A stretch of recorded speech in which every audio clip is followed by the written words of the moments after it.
त हीअ जेका पंहिंजो अॼोकी सूरत हाल आहे, हीअ लाड़काणे जे अंदरि जेका सूरत हाल आहे, इहा 11-12 सालनि जी बैड गवर्नेंस जेका हुकूमत पीपल्स पार्टी जी हिते रही आहे, त इहा 11-12 साल में लाड़काणे जे माण्हुनि खे कुझु ॾेई त न सघी आहे, पर लाड़काणे जे माण्हुनि खे एड्स ज़रूरु ॾिनो अथऊं, लाड़काणे जे माण्हुनि खे हेपेटाइटिस सी जो मर्ज़ ज़रूरु ॾिनो अथऊं।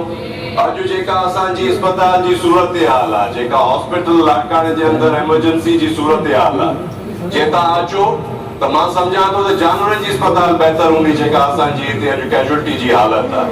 मां तव्हांखे सही अर्ज़ु कयां थो, सिंध गवर्नमेंट असांजी सभु जेको आहे सो गुज़रा जेके बि दोस्त, मां सम्झां थो अॻे हुननि लाड़काणो न ॾिठो हूंदो, पर हाणे त सभु लाड़काणो ॾिसी विया, सभु MLAs, MPAs, मिनिस्टर्स सॼे सिंध जे अंदरि ऐं लीडरशिप पाण।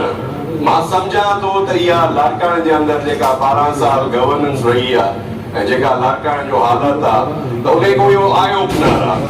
मां हिते सदाईं ॻाल्हि कंदो रहियुसि असेंबली जे अंदरि बि, त असां लाड़काणे जे माण्हू जेका आहियूं उहे शौरी तौर ते ॾाढो मतिलबु सॼी ज़िंदगी असां सियासत जो उरूज ॾिठो आहे। लाड़काणे जे अवाम, लाड़काणे जे माण्हुनि, उन खां तव्हां जे मां ॻाल्हि कंदो आहियां त पंहिंजो हर पॉलिटिकल हाई उहा जेको आहे सो लाड़काणे जे अवाम ॾिठी आहे। अॼु हीअ सूरत हाल जेका आहे, इहा मां सम्झां थो असां पाण हिन पार्टी जो हिसो रहिया आहियूं।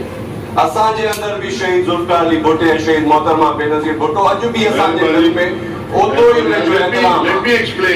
मां let me complete ना, अगरि तव्हां टाइम ॾिनो आहे त मां ॾाढो हिकिड़ो पंहिंजो ब्रीफ कयां थो। मां चयो त तव्हां ओथ खणो सर, जे खिलाफ़ तव्हांजी महिरबानी सर, तव्हांजी महिरबानी। इलेक्शन करे आया हो त लाज़िम आहे त जेको इमरजेंसी ईंदो आहे 10 मिनट ओथ खणंदो आहे। सर साशियूं थियूं त तव्हां मां चई वियो ॿुधाइण चाहियां माज़ूरत जहिड़े मुंहिंजे स्टाफ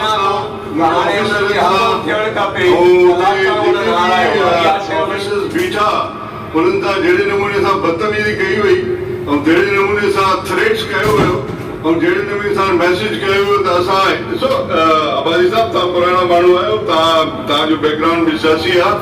हे आहे प्रोविंशियल असेंबली ऑफ सिंध। ईंदे ई तव्हांखे हुते बि माज़रत कई, तव्हां वटि ईंदे ई तव्हां चयो, मां चयुमि साईं असांजे माण्हुनि जे असांजे कंहिं बि तरफ़ों थियो आहे, मां उन जे लाइ माज़रत कयां थो। असांजा सभु असांजे लाइ ऑनरेबल असेंबली आहे, असांजे लाइ हे न आहे त को पंहिंजी, पर मां हिते अर्ज़ु कयां थो साईं त मां हिकिड़ी जनरलाइज़ शइ चयो। Now let's start with the question and answer.